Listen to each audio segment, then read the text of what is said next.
Ay, ay, ay, ay, ay, ay.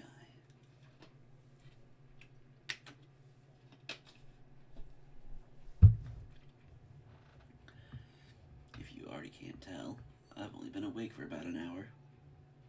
So, without even consuming anything, this is the only thing I've put in my body.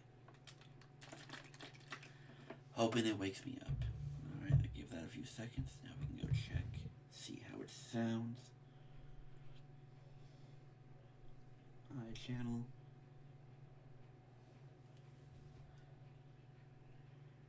You can hear it in my voice too.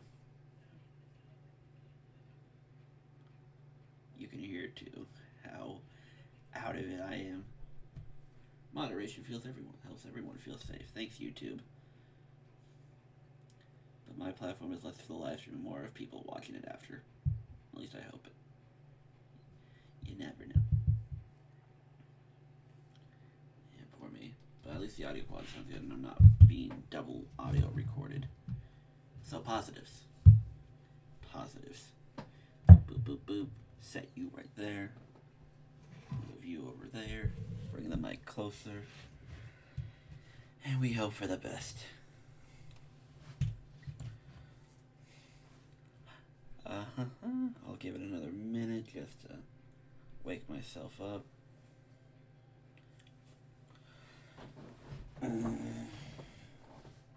Joyous joys.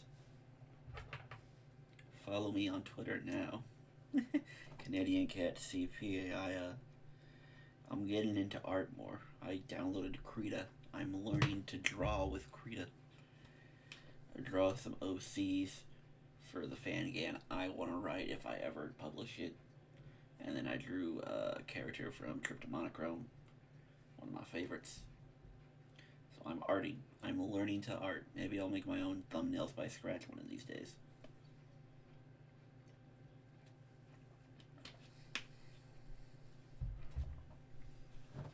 One can hope, right? One can hope. I'll call that good again. This is for me. I don't know. 3, 2, and 1.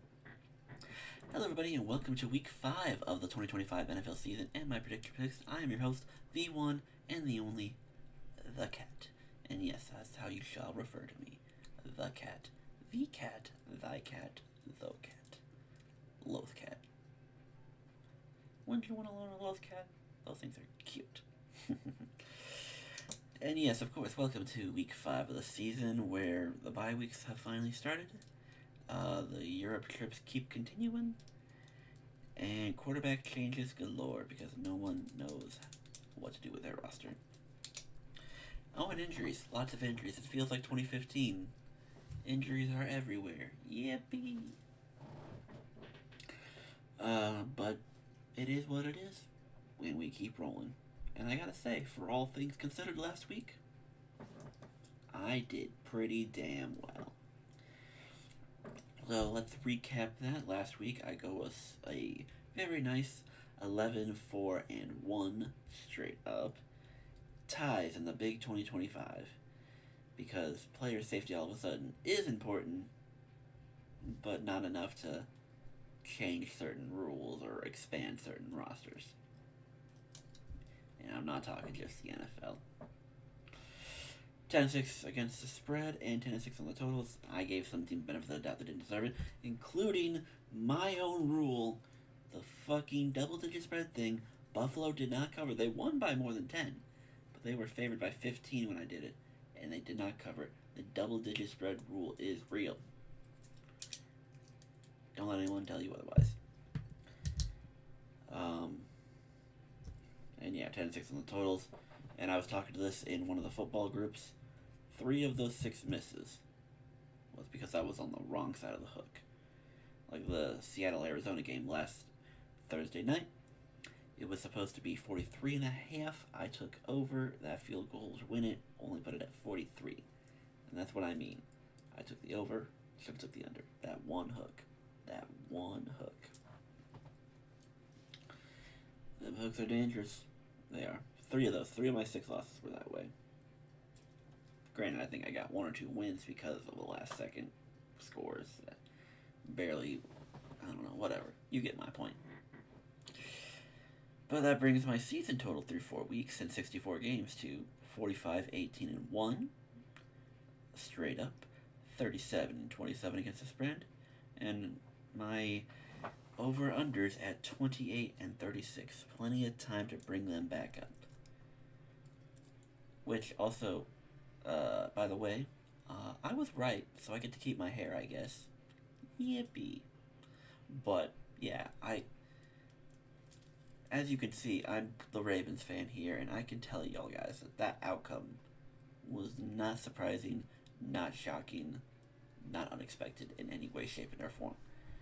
The Ravens can't beat the Chiefs on a good day when their defense actually is a top 5 defense, when the offense is clicking and the guards know how to block. And now we don't have that. I don't know why you're expected. But either way, Ravens season is pretty much on life support with minimal to no hope. And even if we do turn it around some way and can take the division, I don't think there's any much hope for what we do when the actual playoffs roll around. But I could be wrong. Just depends what the front office does these next couple of weeks. So I don't want to say it again, trade for a guard. Like, the defense is already screwed out of luck regardless. Trade for a guard. At least keep our offense upright. But that's neither here nor there. Let's get into these games, shall we? Now, truth be told, I was hoping to do this last night, but after setting it up and doing some other stuff, I was just too exhausted to do it. So all the lines I got were from like 3, 4 a.m. yesterday, so not even 12 hours ago. Though I did check again for the Thursday night game, and those lines did move with the official rulings. So let's start with that one. With the Niners going to LA to take on the Rams. It's an hour or 2 drive, I believe. So easy peasy for them. The line started out at 7.5, but now with more people being ruled out, Brock's out, Ricky's out, Jawan's out, Brandon Ayuk's already been out, George Kittle's not going to play. So it's Mac Jones, Christian McCaffrey, and who the fuck is left on this offense? Mr. Tonjes? Oh boy. So yeah, it's gone up to 8.5. And the total, this one kind of surprised me. Because I think most of them were already expected out. It's at it started at 45.5 at 4 a.m. It's now come down to 43.5.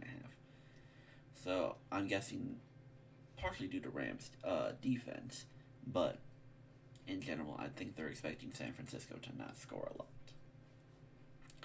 And LA as a team does not score a lot in general, too. So I can already tell you at 43.5, it's what am I going to get from the Niners offense on the road on a short week with a bunch of backups? Not a whole lot. So do I expect the Rams to carry this? Could the Rams get the 30? Maybe. But probably not much more than that, just because that's their offense. They don't score a lot. And that could be for a multitude of reasons, but again, Philly, only 26. LA, or Indy, 27. In that 7 came last minute. Didn't score a lot against the Texans. But you get my point. Rams can score in the 20s, but they don't usually get to the 30s. I guess they got to, 33 against Tennessee? Whatever. But I will say this. San Francisco with much injuries. I think the Rams are the best team in this division anyway. So, you already know me. I'm rolling with the Rams to win this game. 8.5, I don't love it, because it is a relatively big spread. But I'm going to take it because, again, I don't know what I'm going to get from San Francisco. Usually it's scary to take big spreads in division games, but I don't know what I'm going to get. And so because of that, I'll hinge the wagon to LA winning comfortably. And like I said, they're not going to score a lot. San Fran, I don't know how much they're going to score with all these backups. So if I said 30-13, would that be out of pocket for you guys? No, I don't think so. If I said 24-10 to 16, which I guess that would cover, but I don't think you guys would disagree with that. And so for that, I'm going to take the under in this game. I would have liked it more at 45.5 because I would have felt a little more confident taking the under, but 43, I think I will still take it. 27, 10, 9, something like that. Rams win, Rams cover, under. Next one, this game, I believe this is a London game because they had Pittsburgh and Minnesota in Ireland. I think this one's in the London game. I want to say Birmingham, but I could be wrong. But I think it is the UK game. Minnesota and Cleveland. Vikings are favored by 3.5, and the total is a very, very low 35.5. Now I get it. Cleveland's offense has been non-existent all season. I get it. Minnesota with Carson Wentz, when he's not getting 14 turnovers by the defense. Not that exciting. But for Cleveland, shout out another Oregon legend, Dillon Gabriel has been given the start. Now, giving someone their first start in another country is definitely tricky for sure, but I think he's up for it. I think he'll be fine. If nothing else, he's obviously more mobile than Flacco, so the play actions, the bootlegs, the curls, maybe even some quarterback scrambles. I think they're all right there for him.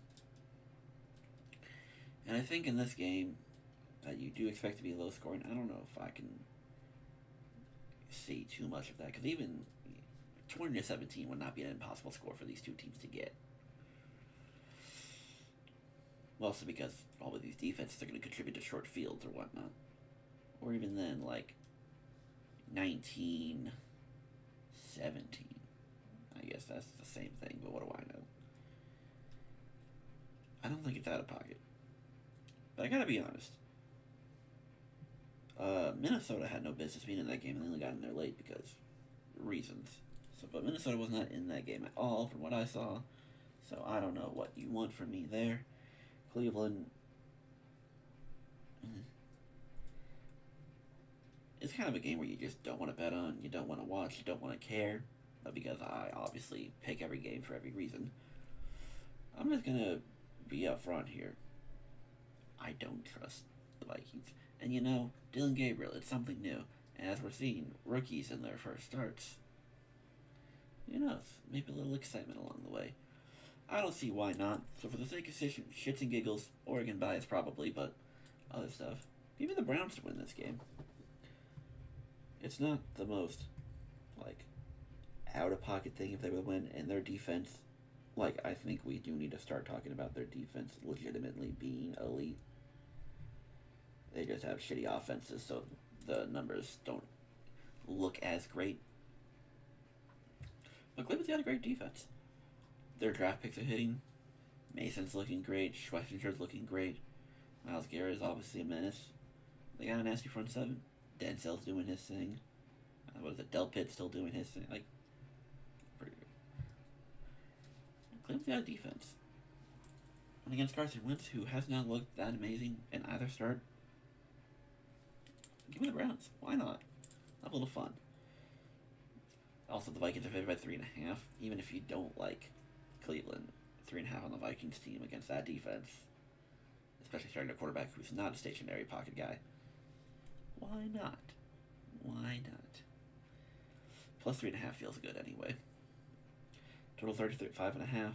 I think with Dillon Gabriel alone, I think it's enough that he puts on something, so it's not just 10 or 17 the whole time. I'm taking the over. It's not the most confident over in the world, but I feel like 35 is too low for two teams who maybe there's a defensive touchdown in this game.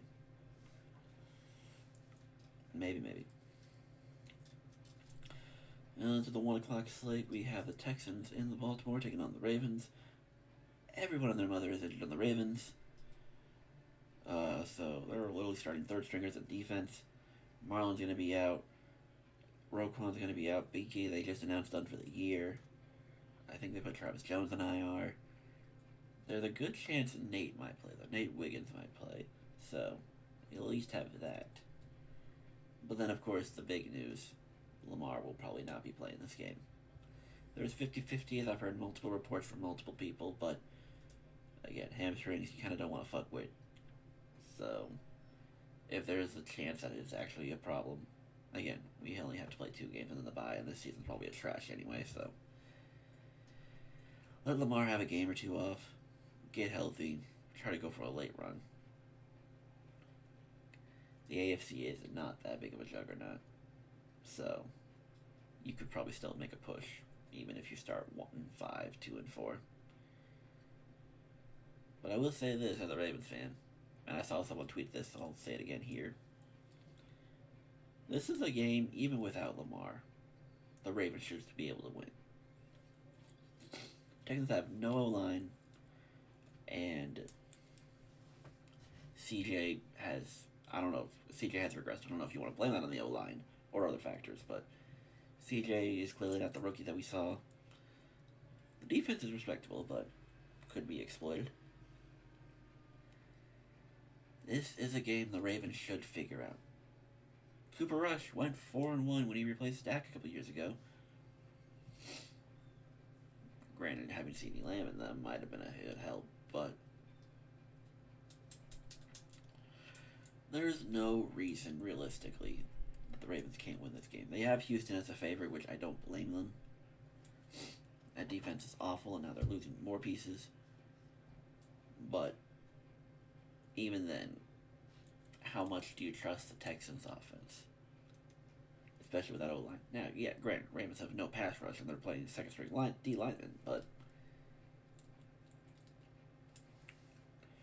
what do you expect? That'll be the interesting thing. Ravens no pass rush versus Texans no O-line. Who wins that game? But I'm biased. I'm going to give benefit of the doubt, and I want John Harbaugh to wake up personally here. This is his time to wake up and prove that he's still a top-tier coach. So, I'm going to be biased. Why not? I'm going to give the Ravens the win here. The Ravens to win this game. Not often are they a home dog, but I'll take the plus 1.5. 40.5. If Lamar was playing, I would take over. Because even with the Texans defense, I expect him to produce something. But, and I know Houston is going to struggle, but I mean, the Ravens defense scares me. But either way, I'm going to take the under in this game. The Ravens are going to have to win by winning on the front line. They need that pass rush to step up because Houston's O-line is not that good. So there's no reason for whoever's rushing to not at least get some pressures. This is going to be a sloppy game one way or another. And I don't expect a lot of highlights to come from this game in general. Give it a 16-9 kind of vibe. Either way, to be honest. Either team. 16-9. Something like that. It's not going to be pretty. It's probably going to be a boring game. But it is what it is. Ravens to win. Cover the plus 1.5. Give me under 40.5. Next one, we have Miami in Carolina, taking on the Panthers, a game that also feels like no one can occur. Now, I know the bar got set relatively low for both teams, but it still feels like they're both very disappointing. It's just the vibe. I don't know what it is. I don't know if it's coaching, player personnel, whatever you want to call it. Just another ugly game overall. Who knows how we're going to feel.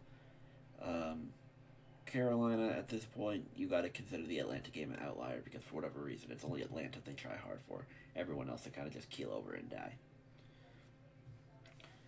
Yes, Miami lost Tyreek Hill for the season, but Jalen Waddle's still a top, 40 receiver, and can play wide receiver 1 if he needs to. Not that Carolina's had that great of a defense anyway. So for the sake of it, I'm just going to take Miami. It's It's little trust to no trust, and I'll take what little trust I can get. 1.5 point favorites give me the 1.5. It's small, although with how many games that have been won and lost by 1 point, you can't take every point for granted. But yeah, give me Miami. Give them the win. Total is 44.5.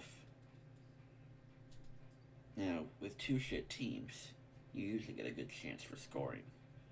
Hell, they lost Tyreek in the second quarter and still put up 27 on the Jets. Could Carolina do the same thing? Who knows? Miami they got a lot of good pieces on either side of their ball themselves too, so what are you expecting? What do you want? Could Miami score 27, I guess, is the question you gotta ask yourself here. Because could this game end 24-20? That's kind of the bar. Because Miami get to 27. Without Tyreek, who knows? Do you think Miami could get to 30? Do you think Carolina's that bad that even Miami could look like a competent offense against them? Good questions. And if you think Carolina's going to win, how do you think they're going to do it? That's not going to be a shootout. Either way, I think you take the under and don't really think twice about it. If you're one of those like round robin fans, feel free to round that up to like 50 because I think it's +6. So take it to 50, easy under right there. Whether or not this game gets to 40s will be tricky, but I don't think there's enough to get them to 50. Like I said, they did a 27 and then garbage 21 from the Jets. And at this point, you can't tell me that the Jets and or Panthers are one not better than the other. You just. So with that, yeah. Miami to win, Miami to cover. Give me the under.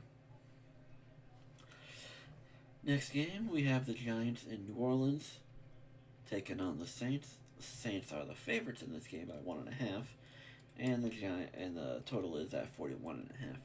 Now, listen, are the Saints 0-4? Yes. Are they probably the worst team or one of the worst teams in the NFL? Yes.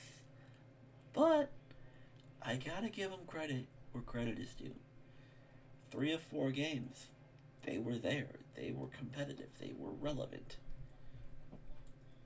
Like, they're not just lying dead for most of these games. They're not just dragging their feet. They're trying to be there. Which, does that speak more to Kellen Moore, the head coach? Probably. Maybe he deserves some credit. I mean, if I remember correctly, he was the offensive coordinator for Philly last year when they won the Super Bowl. So, maybe Kellen Moore has something. I mean, they are scoring points. It's not like they're all low-scoring games where they're just lying over and dying. Take away the Seattle game, it's what, 1-possession games? Well, I guess Buffalo's 2-possession, but they were right there in that fourth quarter in Buffalo. So, give them a little credit where credit is due. But then you got the Giants, who turned to Jackson Dart, who's fun. He's frisky. He's an interesting player. Cam Scatterboo. We all love Cam Scatterboo. They lose Neighbors, which is tough. So you look at Wandale, you got to step up. You look at, I don't remember who the rest of the receivers on that roster are. But you get my point. I think this comes down to, I like Jackson Dart more than Spencer Rattler. And yeah, that's pretty much all I got. I think Jackson's a better quarterback. So in a game between two teams who are basically different flavors of the same shit, I'm going to take a team with the quarterback I like more. And as much as I love Alvin Kamara, and I guess Kendrick Miller's getting more involved, so shout out to him. But yeah, give me the Giants here.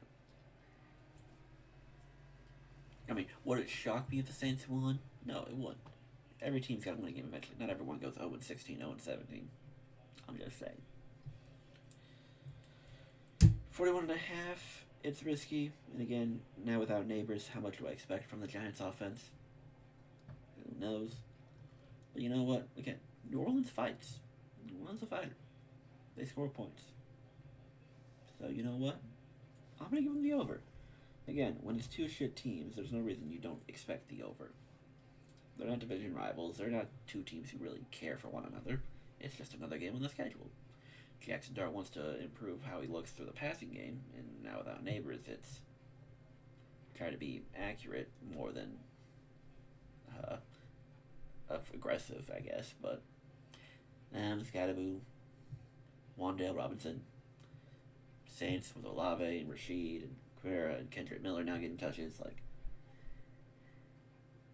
I think, like I said, a 23-20, 24-20, 24-17, which I guess will only get you to 41. So yeah, I don't think those are impossible scores for this game. I don't. So again, not my favorite, but it's an over I'm willing to take. It's an over I'm feeling good in. I think it's a reasonable over to get. So yeah, Giants win. Giants cover the plus 1.5. Give me over 41.5. Next game, Raiders and Colts. Raiders, what the fuck is going on? Is it really that much of a difference for Geno to go from Seattle to Las Vegas?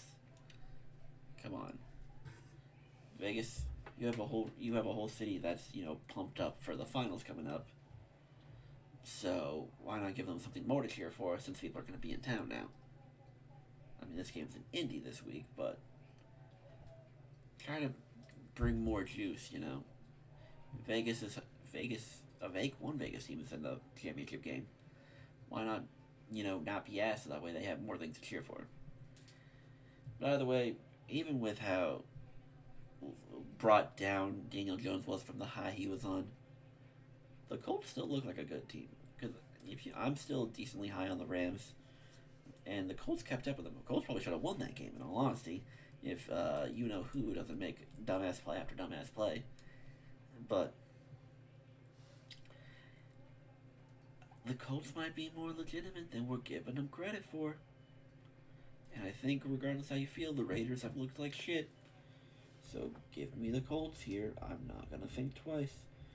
6.5's a little high, but if they can beat Denver, and if they could be pretty much one blown coverage play away from beating the Rams, I'll take 6.5 against the Raiders and not think twice. I won't. Now, 47.5, that's a relatively high total for me. And I guess it comes down to, are they going to use Janty again like they did last week? Is Janty going to be more involved? Is he going to, not only run the ball but catch passes? What is Vegas going to do? Are they going to give us an offense that we can work with? Who knows?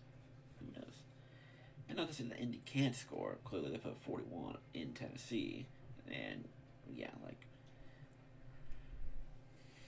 they can't score. Excuse me. But you're also relying on the Raiders to score here.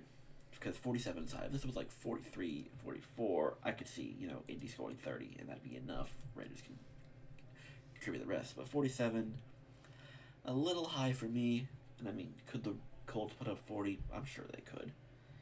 But for the sake of discussion, I think it's a little too high for me. I'm going to take the under in this game.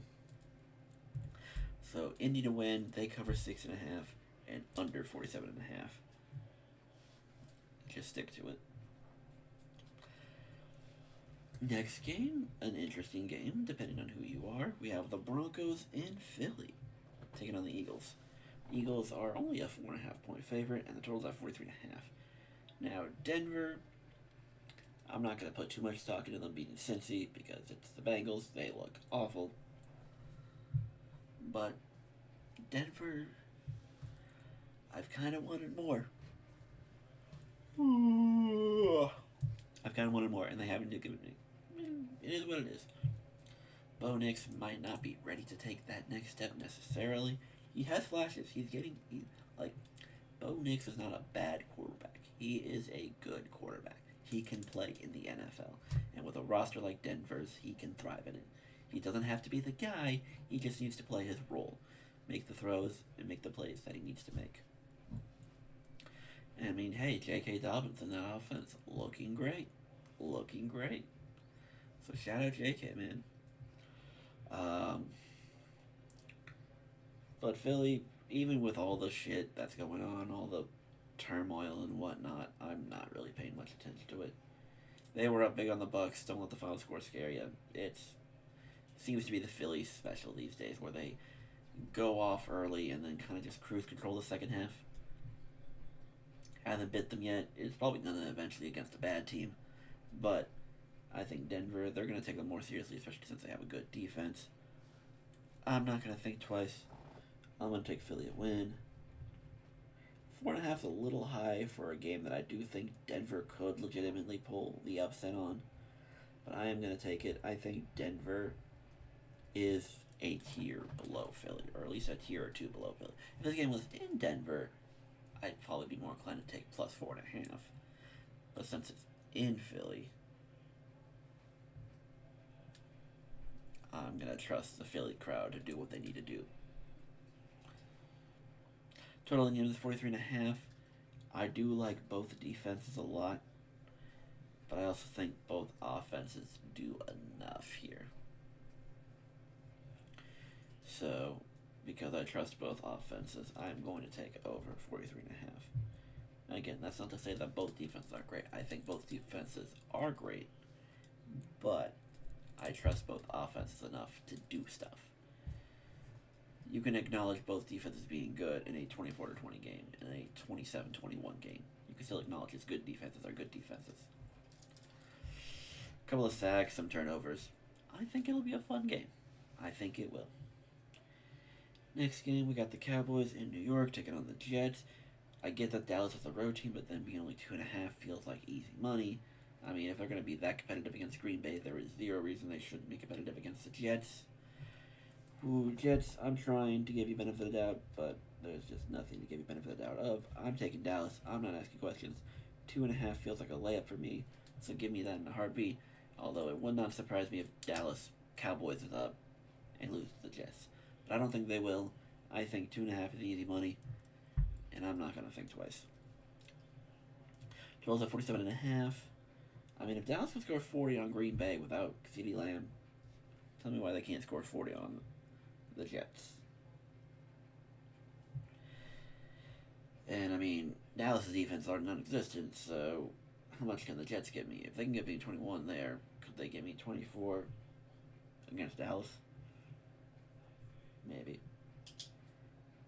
I'll take it for the sake of if Dallas can score 40 on Green Bay, there's no reason they can't score 40 on the Jets. I'll even be happy with 30.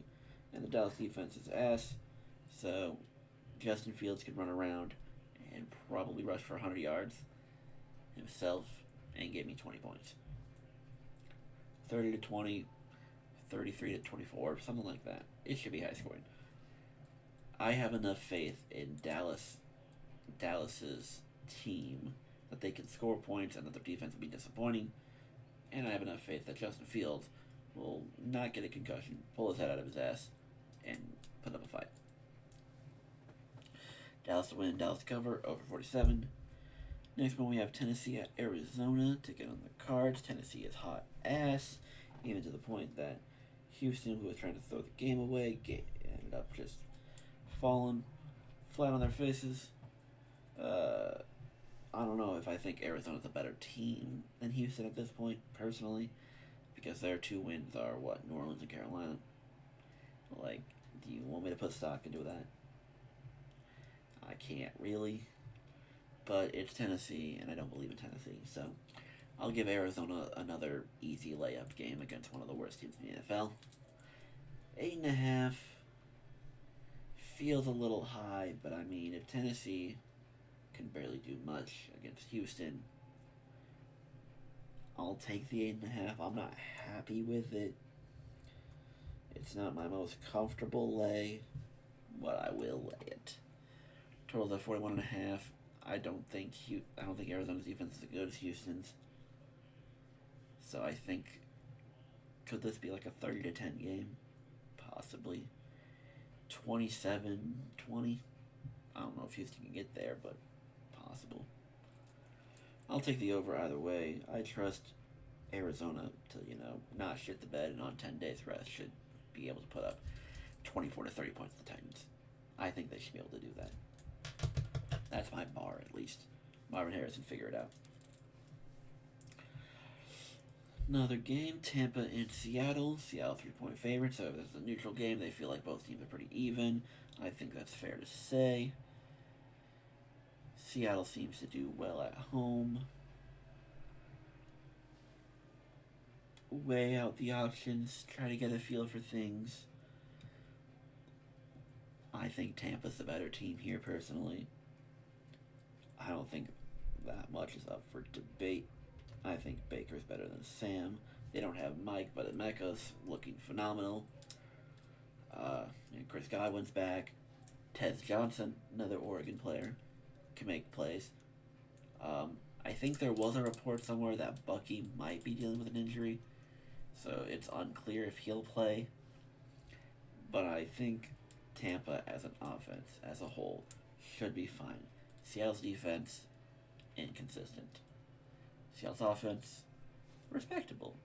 Could also be inconsistent. I like Tampa, but I would not sneeze at you, especially if Bucky does not play this game, if you wanted to lean Seattle. But I'm taking Tampa. I think they're the better team. So give me the +3. Won't think twice on that. Total game is 44.5. I like the over in this game. Tampa scores a lot. Seattle has the ability to score a lot. And Tampa's defense isn't outworldly. So I think this over is fairly manageable to get. I think they can do it. I think it's very simple. I mean, I could see this game easily going 50 plus. Maybe 60, depending on how Baker's feeling. Again, I don't know what's going to go on with Bucky Irving. So that's a 50-50 on that. But I like the over in this game. I think these two can score. So I think it should be fine. Tampa to win. Tampa covers over 44.5. Next game on the line, we have the Commanders and the Chargers. Chargers drop a dud, but if you know the Chargers, then you know they were bound to charge it up at some point.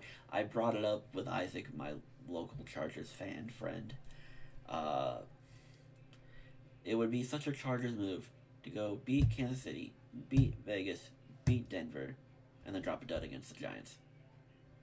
Now, do they drop that same dud if Russell Wilson plays? Who knows? But it's a very Chargers thing to do. I'm not going to put too much stock into it. Though the Joe Alt injury scares me. It's like, you're down Slater, you lose Alt. I think he's going to be gone for a couple of weeks. Who's protecting Joe? Who's going to do it? Now, granted, a lot of Washington's pass rushers are a bit older, if I remember correctly, so we'll see how those half seconds matter. But it can go either way. Jan Daniels coming back, so who knows how he's going to look. They were saying there was a good chance he would have played last week, but chose to be better safe than sorry. You take it. DC as a whole in general, though, has been a little underwhelming. I mean, 2-2, I think that's okay to be at. I don't think it was a bad thing for them. I think they're still a playoff team. I still think that if the pieces fall right, they can contend. I trust Jaden. Terry's got to get healthy for sure, but I trust this team. I do. But I also trust the Chargers. I think they're more well-rounded. I think the Giants game was a fluke.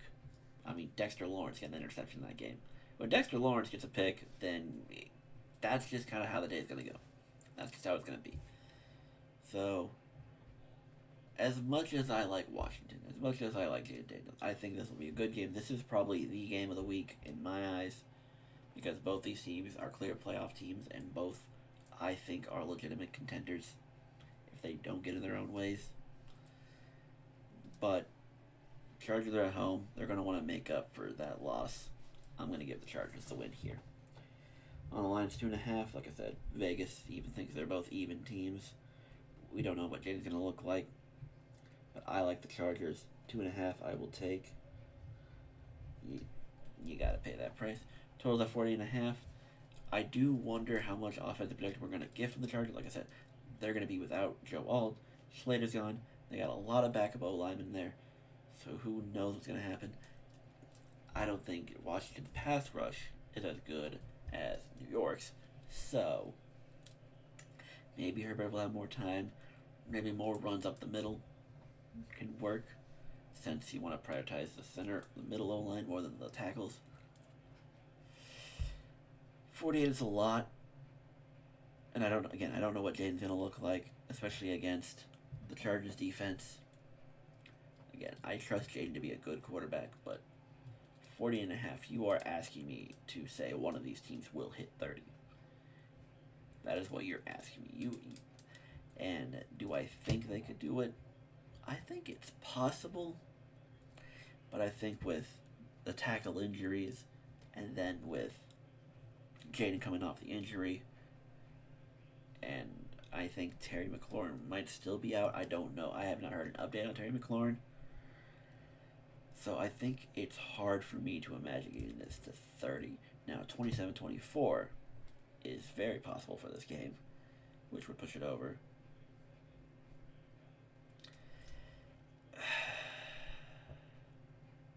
$40 and a half is tricky.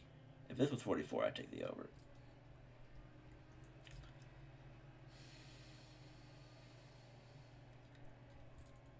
I'm going to go under. I think with the tackle injuries and Jaden probably being a little rusty, and again, I trust the Chargers defense to, not let this game get out of hand too crazy or too quickly.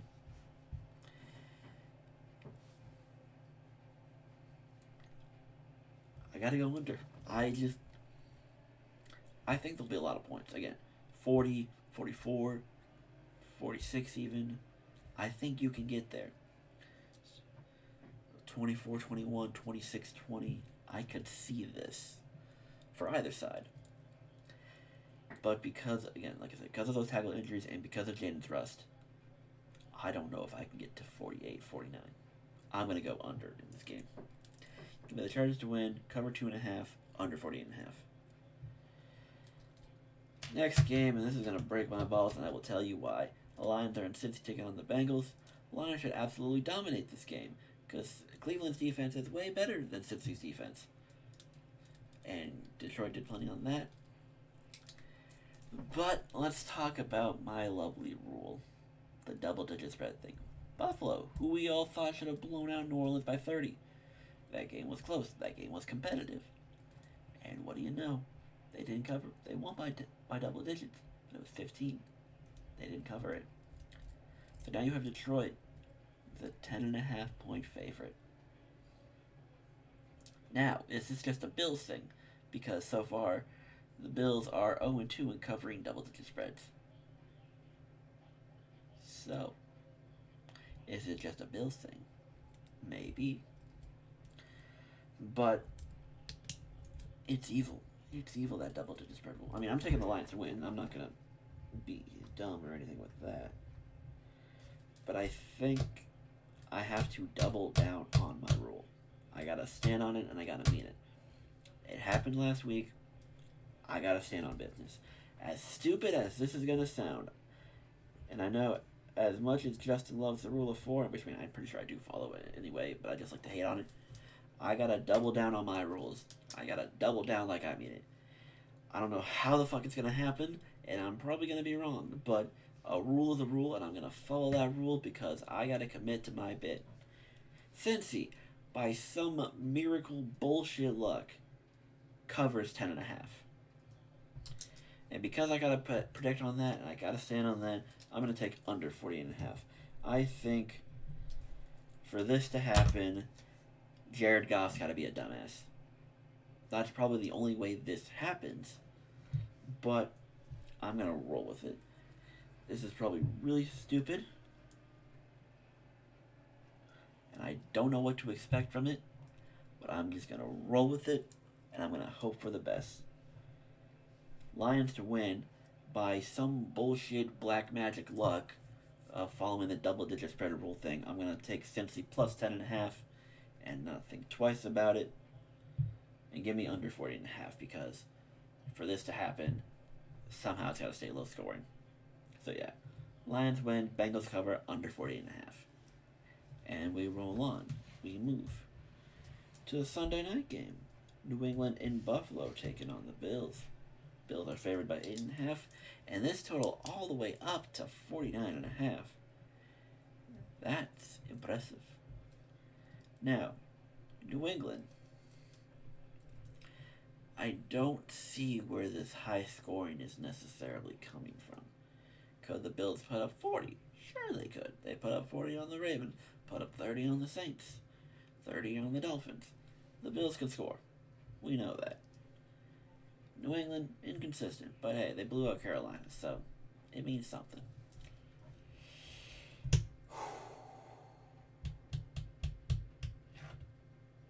Buffalo is clearly the best team in the AFC. Granted, they've played nobodies, and at this point, I'm willing to say the Ravens are not as good as other teams are. I'm not going to say they're the same level as the Saints or the Dolphins, but clearly they're not the Ravens of the last few years.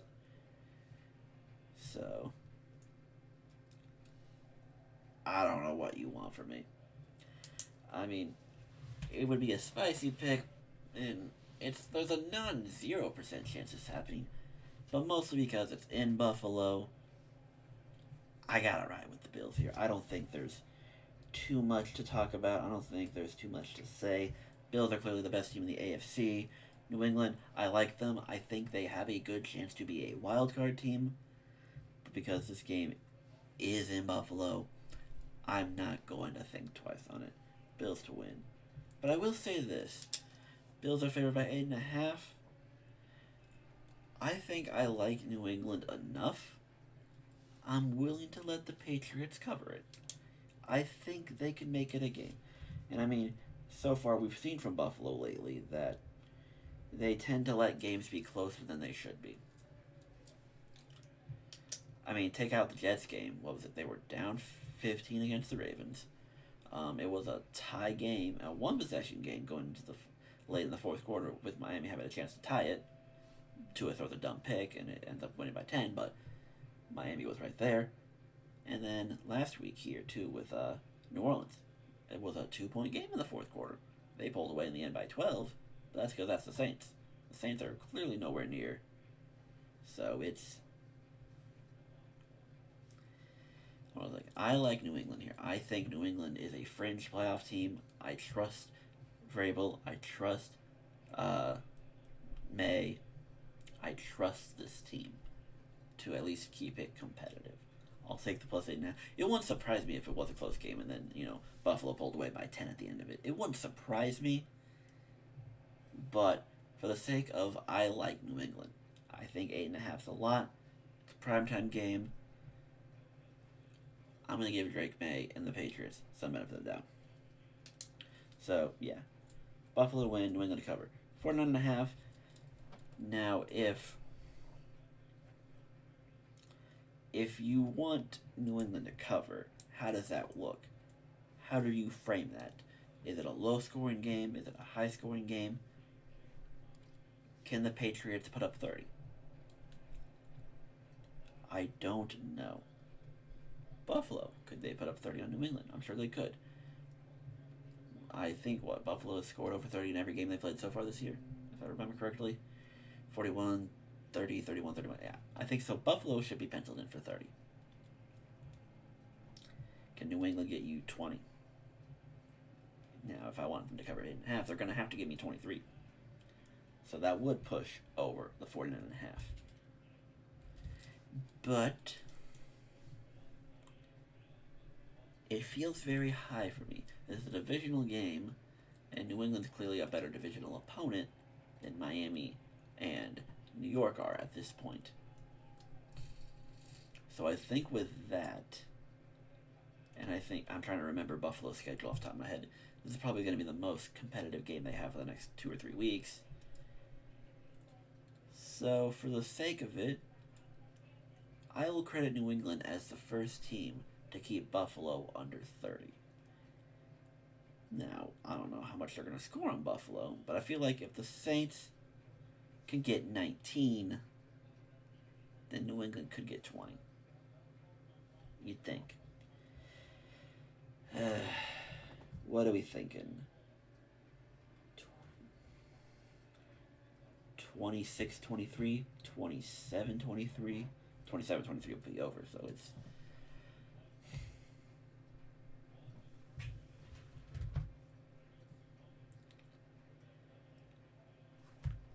I'm gonna go under. I think I'm gonna rely on Vrabel, the Patriots defense. I think Christian Gonzalez should be healthy. They've signed a bunch of free agents over the offseason. I'm going to rely on them to keep them under 30. Because of that, I'm going to take the under. So yeah, Buffalo to win, covers 8.5, and give me under 49.5. So like I said, 27-20, 26-21, something like that. I think that's fair. It's Buffalo wins. This probably comes to a game where like Buffalo's dominating and then New England backdoor covers. I could see that being a possibility. But yes, give me Buffalo win. New England covers 8.5, and I'll go under 49.5. Like I said, 26-21, 27-20, something like that. Buffalo clearly the better team, but New England makes it interesting. It opens a discussion. So we could see something like, say, the game in New England, whenever that is. I don't know their schedule off the top of my head. When they go to New England, maybe they could pull that upset off. Maybe.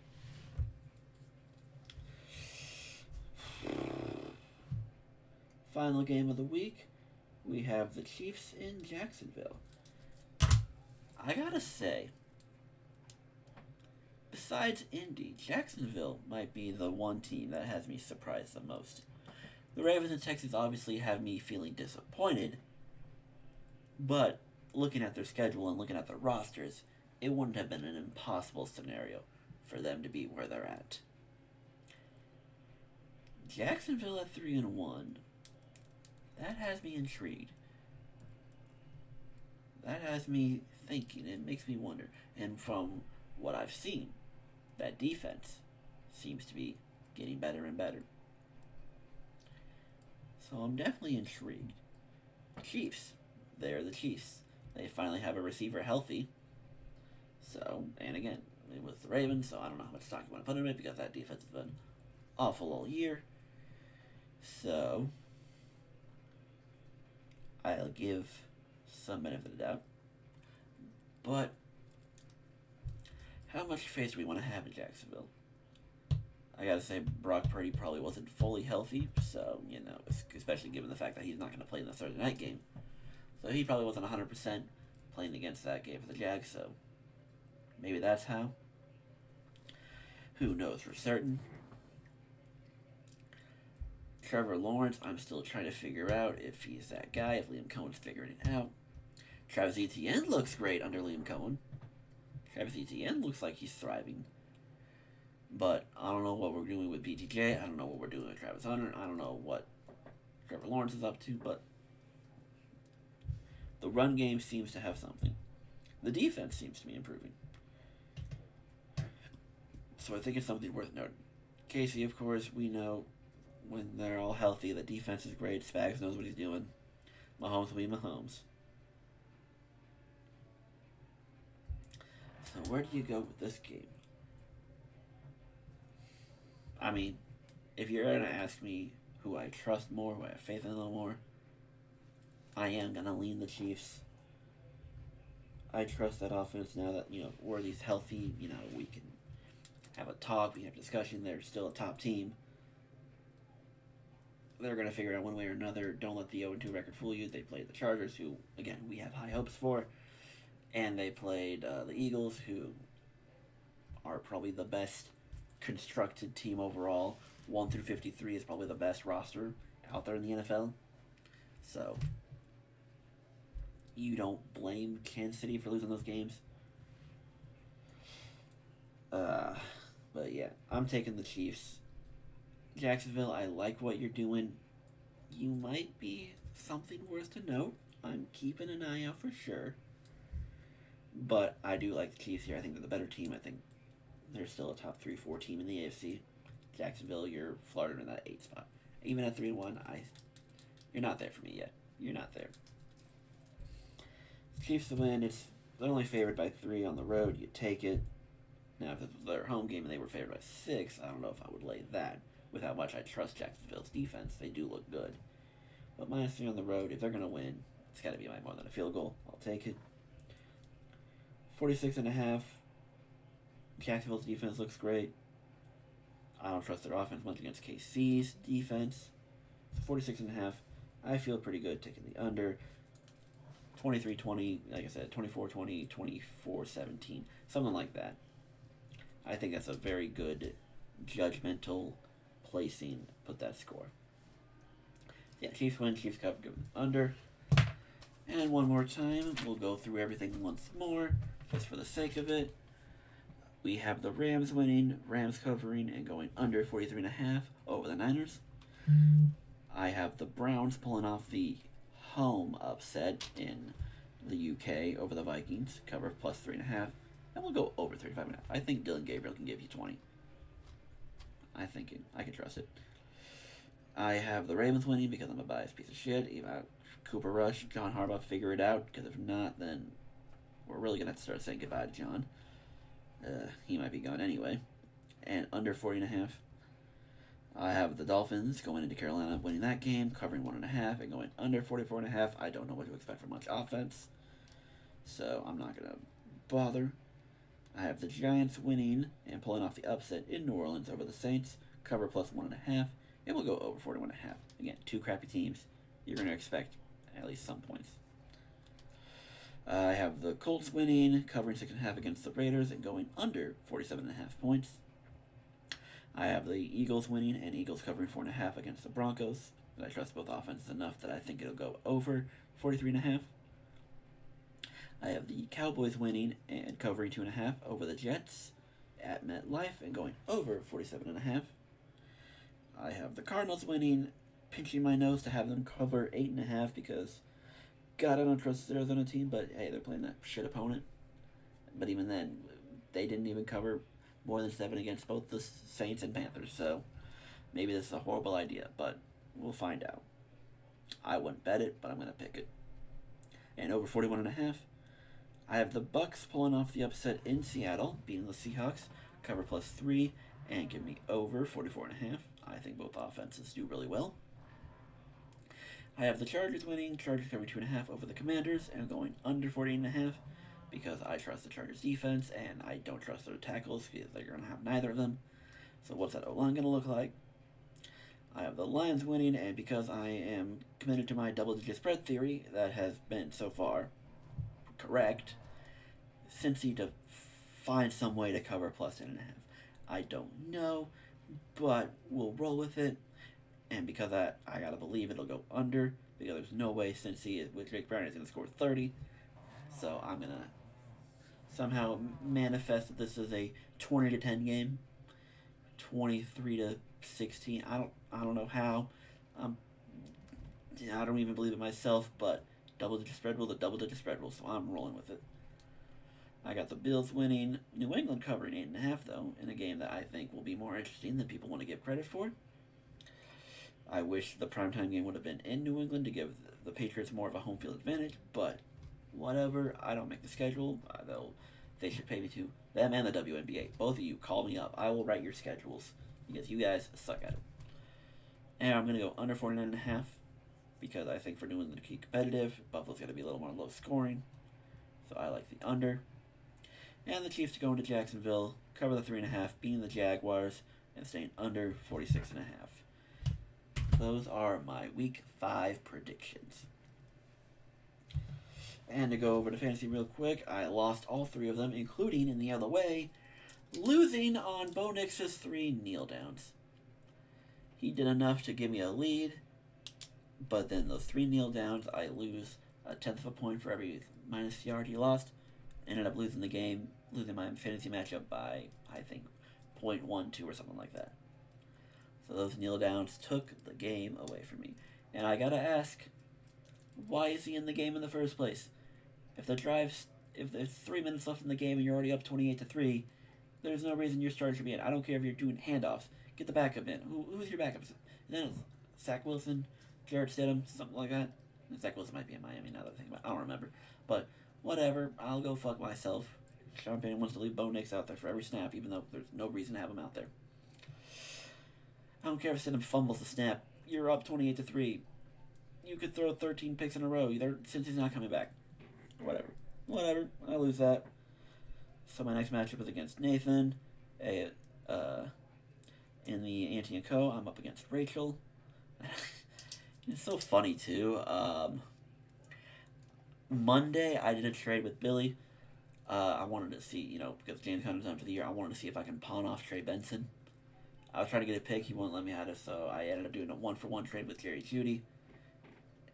I didn't see anything about the trade being officialized on the site, so I go into Yahoo to make sure, hey, this is the trade we're doing, accept the trade already. And then Wednesday, the news comes out that he's going on to IR. There was definitely some discussion in the group chat in the league, like, should we still honor the trade? Should this still go through? Blah, blah, blah, blah, blah. And it seems like everyone says yes.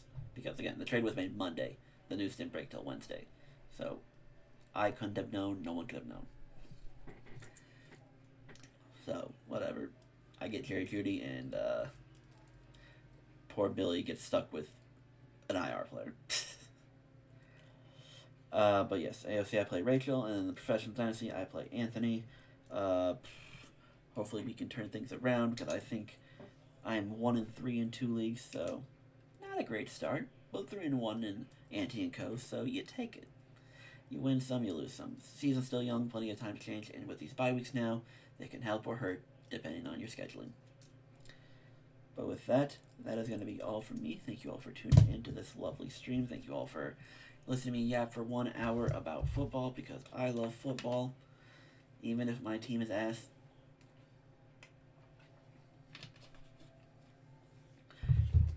And I will see you all next time. If you hopped into the stream, thank you for joining the stream. If you're watching this after the recording, I appreciate it. And with that, I bid you all adieu and good luck tonight. Rams, cover this spread for me, since there's no reason the game should be close, other than division sake for division sake. With that is all from me. I'll catch you all in the next stream. Choose peace, accept love, have big trust, and good luck to the Aces and the Mercury in the finals. Satu is an Oregon person and German, so I definitely have a bias to that. But I think seeing Asia win 3 of 4 years and cement herself into a top 5 all-time discussion would also be interesting. So either way, I look forward to it, and I will catch you all next time. Good night, everyone.